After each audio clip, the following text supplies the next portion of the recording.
If you had a friend and every single time that you and your friend decided that you were going to go out for dinner, that friend either showed up 2 hours late or didn't show up at all, you would stop trusting that person. That is the relationship that you have with yourself. Whoa, this is interesting. Most people don't know this, but there's a brain structure called the anterior mid-cingulate cortex. When people do anything that they, and this is the important part, that they don't want to do, this brain area gets bigger. I think the missing piece in this conversation is if you want to become a more disciplined person, if you want to more consistently show up as the person you know that you're capable of being, then what's really important is that when you actually don't do that, that you're 100% okay with it. If you find that you break your promise, you spend 0 time and energy in shame and guilt. I think there is a science of habit change that we're still really, truly just coming to understand. And I'm going to share my experience in addition to what some other phenomenal experts have shared. And what really motivated this was a recent interview that I saw with Chris Williamson from Modern Wisdom and Stephen Bartlett from Diary of a CEO. And they were having a conversation around how do you become more disciplined? And, you know, these are two guys that I don't know them personally, seem like they're disciplined. I mean, certainly Chris has done an amazing job, you know, consistently producing phenomenal content through his podcast. Stephen just seems like the kind of guy who's really, really disciplined, even though he's shared his stories around struggling to get into his DJ hobby and the strategies that he used in order to put the things he wanted to get done in front of him so that they were easier to do rather than having his turntables sitting in the corner of his room. In fact, they talk about it again in this episode. But I want you to hear what Chris shares when Stephen says, hey, what do you need to do in order to start building discipline, in order to start building self-confidence? Because really there are sort of this constellation that has these components of self-love, self-discipline, commitment, self-confidence. And for so many of us, the absence of that is what is holding us back from achieving our full potential, from operating in alignment with the person that we aspire to be, from achieving really extraordinary goals that we set for ourselves. So I could repeat to you what Chris said, but you may as well hear it from the expert's mouth. Take a listen to what Chris says in response to this question by Stephen Bartlett. If there is someone listening now and they want to maybe orientate their drive to the fulfilling pursuits that you talk about, but also they want to build their confidence, what advice would you give them? I imagine that's 80% of the listener base here. Act first. Okay. You have to lead with action, because if you are someone that deals with a crippling sense of insufficiency, your ability to discount any good thoughts you have in your mind is going to be so strong. If you try and lead with positivity first, I need to think it, wish it, believe it, and I will achieve it, your set point of negativity is going to just crush that into the ground. I'm speaking from personal experience, right? As the guy that was chronically unconfident and still has, you know, the imposter syndrome that does creep in. You have to start with action. It needs to be, okay, what would have had to have happened in a week's time for me to look back on that week and find pride in myself? Pride's seen as something that you should be ashamed of. It's one of the 7 deadly sins. But David Goggins, I did an episode with him a couple of months ago. We could put it in the show notes if people are interested. And he said pride is something that everybody misses. That having pride in your name, your performance, the way that you show up for other people is something that you can do. But you need to do something that is worthy of being prideful about, right? What would have had to have happened in a week for you to look back on that week with pride? Okay, maybe stop breaking promises to yourself. When you say, I'm going to wake up tomorrow at 7 a.m. and when the option comes to hit the snooze button, don't do it. There's one win that you've got for the day. That's action, right? And it is just, you know, it's tried to say the Peterson clean your room thing, but the reason that that works is that you start with the smallest ever step and you expand out from that. You want to become a writer. You want to leave your job and become a writer. Okay, can you commit to writing 1 blog post on Substack per week for the next 3 weeks? That would make you feel like less of a loser if you did that. Action has to come first if you're the sort of person who is chronically unconfident, because you will drag your sense of identity behind you. Mark Manson says that identity lags behind our status by about 1 to 2 years. So for both me and you, in 2 years' time, we'll go, I understand why I was in LA that day, and look back. Start with action and make small promises to yourself that you don't break. If you had a friend and every single time that you and your friend decided that you were going to go out for dinner, that friend either showed up 2 hours late or didn't show up at all, you would stop trusting that person. That is the relationship that you have with yourself. You need to be able to trust your own word. And a lot of us don't, because life is very convenient and it is easy for people to not stick to the promises that they set themselves, because our ability to be idealistic is always going to outstrip reality's ability to deliver that to us. As soon as you posit an ideal, you then begin to compare yourself to that ideal. And true hell is when the person that you are meets the person that you could have been. Sometimes I ponder how, you've probably seen this in your own life, I'm sure you have, where you'll have a friend in your life. I've got a couple of friends back home who I've tried to help in some way, maybe give some advice when they're struggling in their hardest times, and the advice has been ineffective. And then you've got another friend who will just need one idea. They'll be listening to your podcast and one idea will be the seed that changes their life.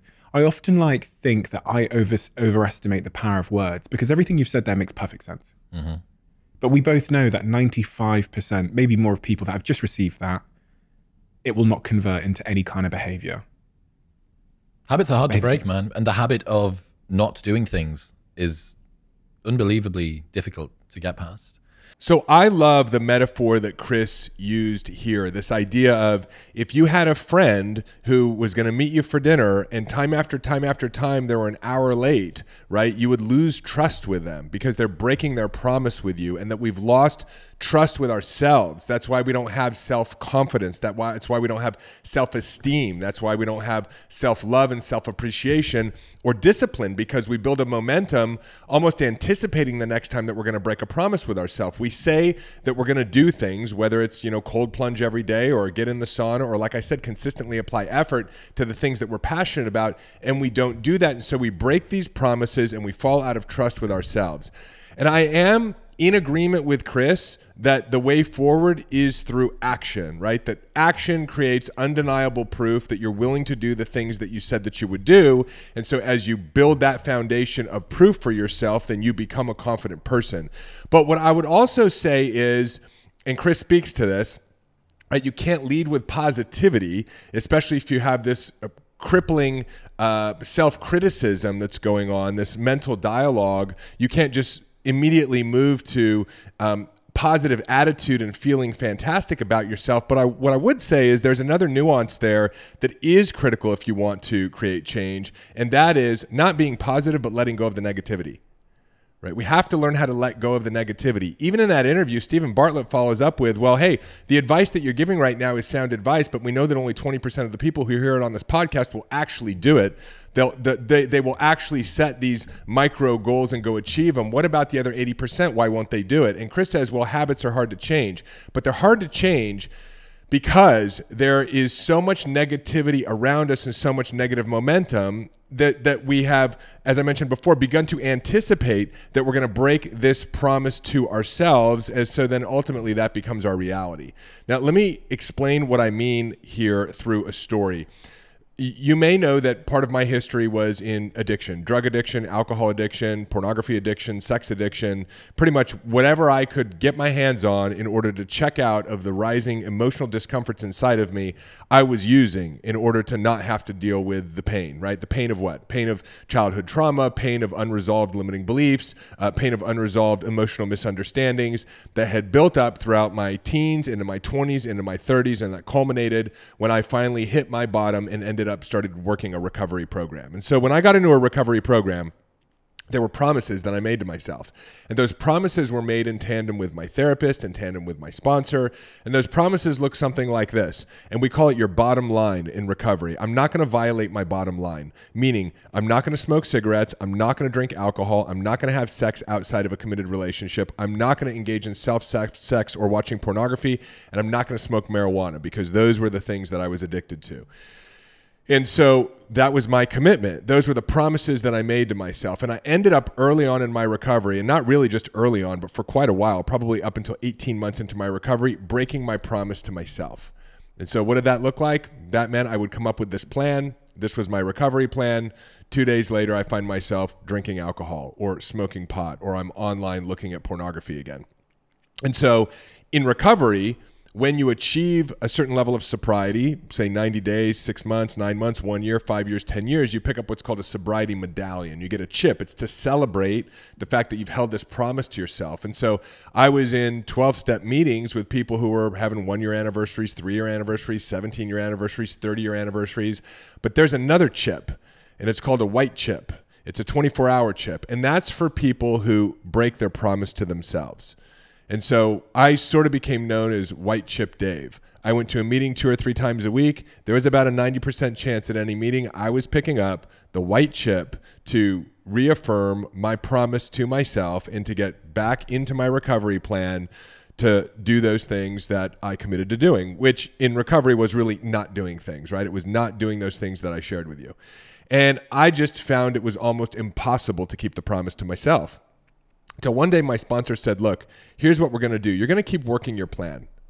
And you are 110% committed to your plan. And here's the strategy. When you feel like having a drink, you're going to phone someone else in the program. You're going to call me, right? There was a variety of tools that I had access to in order to make sure I kept my commitment to myself. He said, you're going to be 110% committed to that plan. But here's the other thing. If you don't stay committed to the plan and you violate it, meaning you break your promise to yourself, you're going to be 100% okay with the fact that you broke your promise to yourself. And then we are going to get back on the plan with that full commitment again, and we're going to execute on it. And he said, what's happening to you right now is every time you violate your bottom line, you're ending up in some sort of shame or guilt spiral. And it was true. If you look at, unfortunately, I didn't experience this specifically, but there are people who have many, many years of sobriety for drug abuse, alcohol abuse, whatever it is, and they end up losing their sobriety, meaning they break their promise to themselves and they violate their bottom line. They go out one night and they end up drinking and getting hammered. And as a result of the shame and the guilt, they end up on a bender. Right? That's where they just continue to get drunk. They continue to use drugs. They continue to go out and sex for days and days and days, weeks and weeks and weeks, months and months and months, and for some people, years. And I've heard these stories in the room. It just took one time. And as a result of the negativity, which is the baggage that we carry around us when we don't honor the commitments to ourselves, it was just holding them underwater. There was no way to get back up above water and get oxygen, meaning to get back into recovery or get back into habit change or a new discipline. And so I think the missing piece in this conversation, and not just the conversation that Chris and Steven were having, where they made some phenomenal points, but the missing conversation around discipline is if you want to become a more disciplined person, if you want to be more consistently doing the things that you commit to doing, if you want to more consistently show up as the person you know that you're capable of being, then what's really important is that when you actually don't do that, that you're 100% okay with it. Now, this is a real paradox. And some people might say, well, wait a minute, if I'm okay with it, then what motivation do I have to do anything? And let me be very, very clear.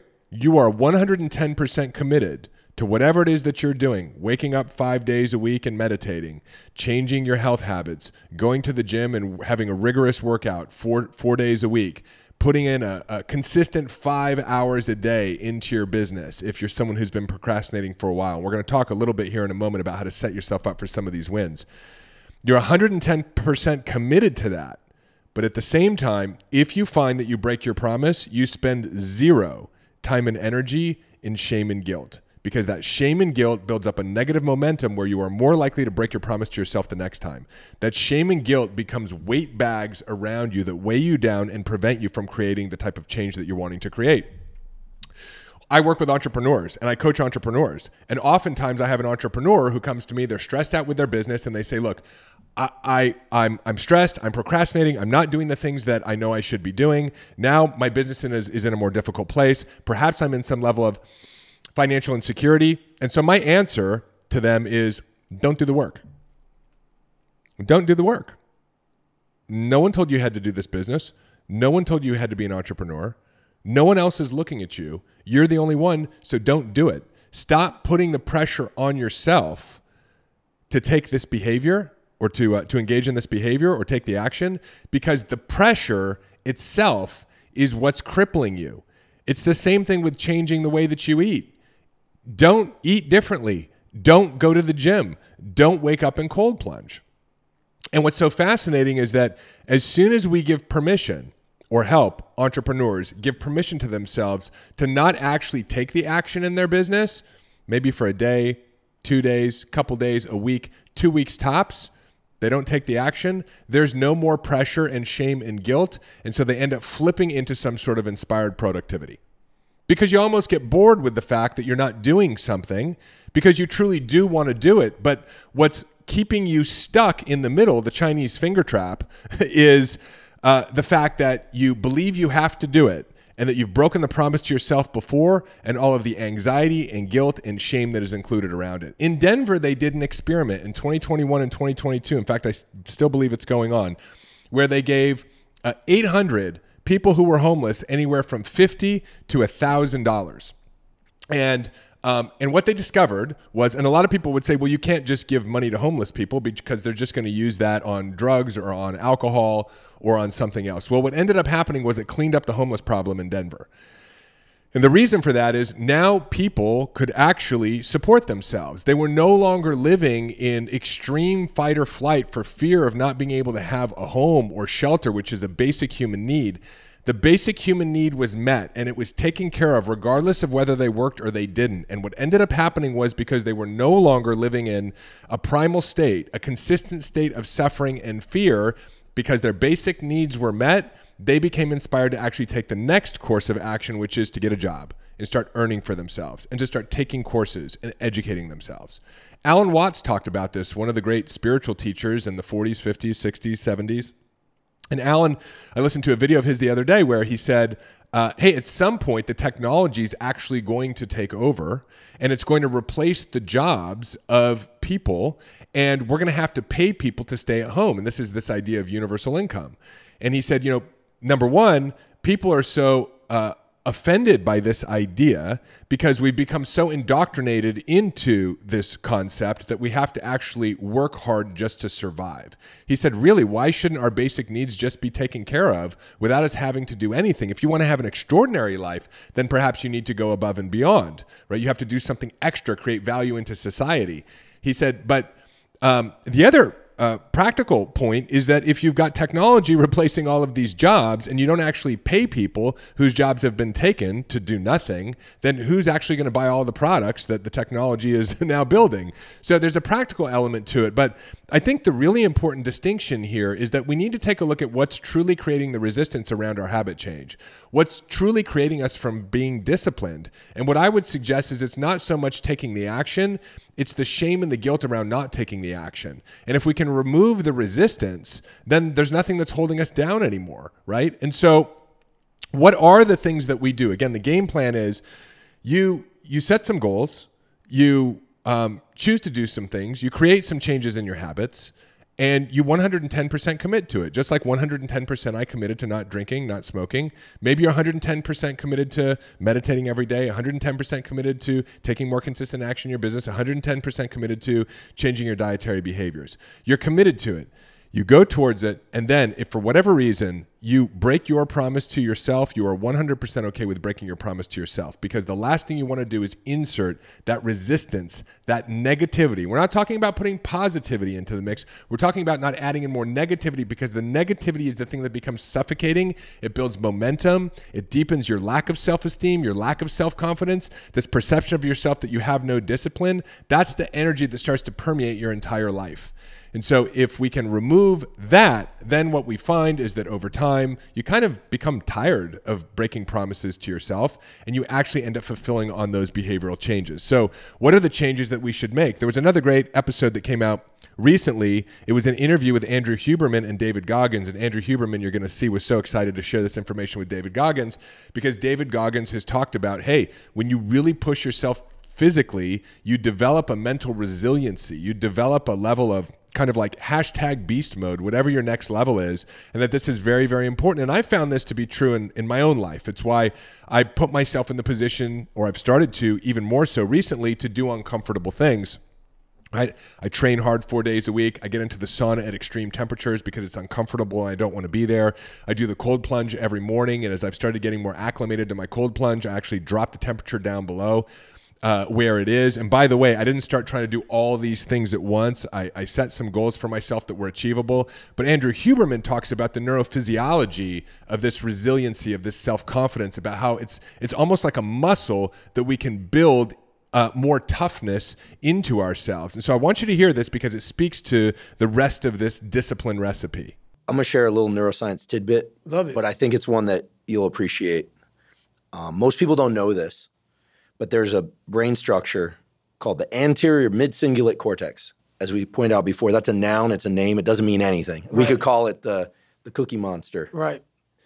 But what's interesting about this brain area is there are now a lot of data in humans, not some mouse study, showing that when people do something they don't want to do, like add 3 hours of exercise per day or per week, or when people who are trying to diet and lose weight resist eating something. Right. When people do anything that they, and this is the important part, that they don't want to do. Right. It's not about adding more work, it's about adding more work that you don't want to do. Yes. This brain area gets bigger. Yep. Now, here's what's especially interesting about this brain area to me. And by the way, I'm only learning this recently because it's new data, but there's a lot of it. The anterior mid-cingulate cortex is smaller in obese people. It gets bigger when they diet. It's larger in athletes. It's especially large or grows larger in people that see themselves as challenged and overcome some challenge. Right. And in people that live a very long time, this area keeps its size. In many ways, scientists are starting to think of the anterior mid-cingulate cortex not just as one of the seats of willpower, Right. but perhaps actually the seat of the will to live. See, now we're talking. And when I learned about the anterior mid-cingulate cortex, I was like almost out of my seat. And I've been in the neuroscience game since I was 20. Now We're the we're same talking. age. And I was so pumped because I've heard of the amygdala, fear, prefrontal cortex, it's planning and action. I could tell you every brain area and I teach neuroanatomy to medical students. But when I started seeing the data on the anterior mid-cingulate cortex, I was like, whoa, this is interesting. Yep. And all the data point to the fact that we can build this area up. Yep. But that as quickly as we build it up, if we don't continue to invest in things that are hard for us, that we don't want to do, that's the part that feels so Goggin-esque Yes, sir. to me, that we don't want to do. Like if you love the ice bath, yeah, I love the ice bath, and you go from 1 minute to 10 minutes, guess what? Your anterior mid-cingulate cortex did not grow. None. But if you hate the cold water, if you're afraid of drowning and you get into water and put your head under, Yep. then your anterior mid and survive, then the anterior mid-cingulate cortex gets bigger. But if you don't do it the next day, or if you do it the next day and you enjoy it, because hey, I did it yesterday, woohoo, happy me, Merry Christmas, as you would Right. say. Merry Christmas. Guess what? The anterior mid-cingulate cortex shrinks again. Yep. To me, this is one of the most important discoveries that neuroscience has ever made, because it's that I don't want to do something, but do it anyway, That's right. that grows this area. And it's almost like I have a friend, he's been sober 30 years from alcohol. And he always says, you know, the amazing thing about addiction is there's a cure. The problem is it only works one day at a time. Yep.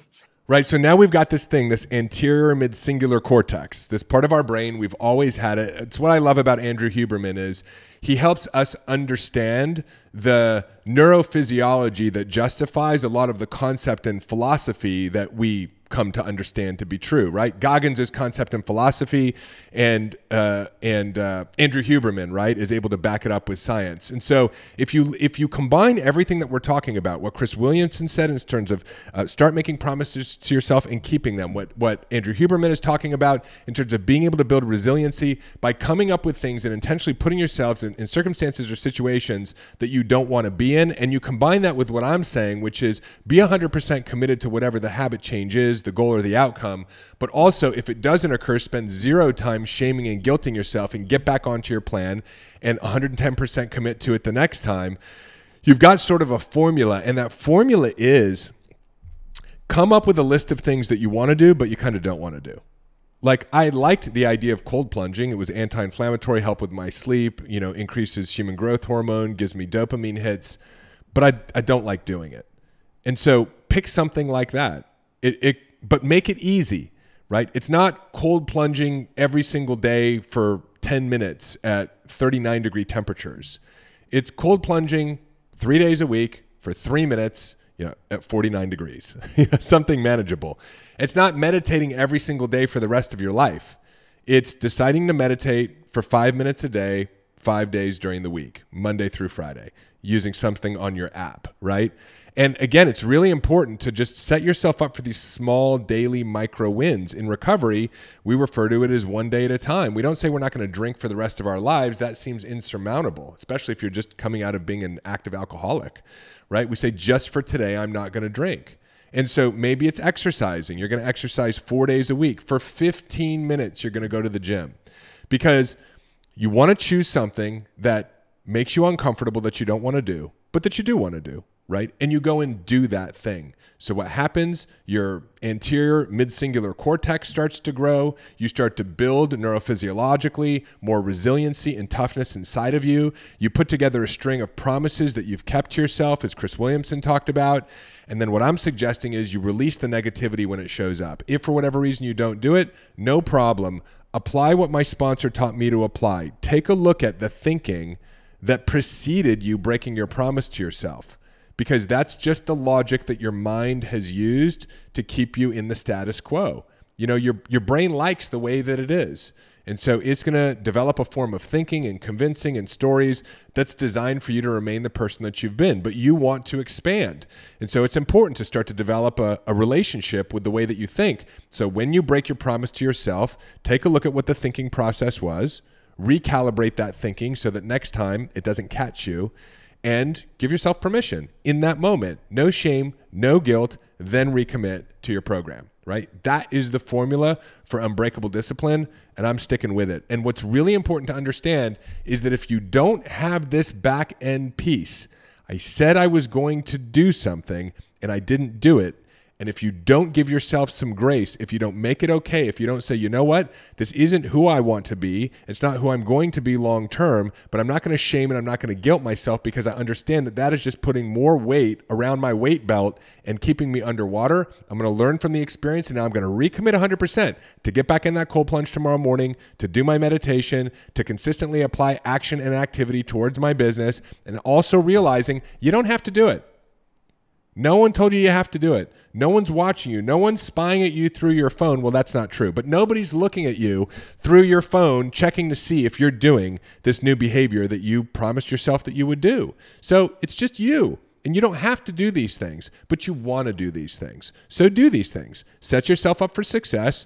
When you have a failure, don't beat yourself up and continue to move forward. That is the formula for progression. That is the algorithm for creating unbreakable discipline and anything that you want to do or create. So if you love this episode and it was valuable for you, and I hope it was, do me a favor. If you're watching on YouTube right now and you see me in the studio and you see that there are no sleeves in the David Bear studio, subscribe to the channel, leave me a comment, like the video. This is an opportunity for us to engage. And if you're listening on one of the podcast platforms, Apple or Spotify, and you're a first-time listener or you've enjoyed several episodes, do me a favor, leave me a rating, leave me a review. It's the way that I can get this work out to the world.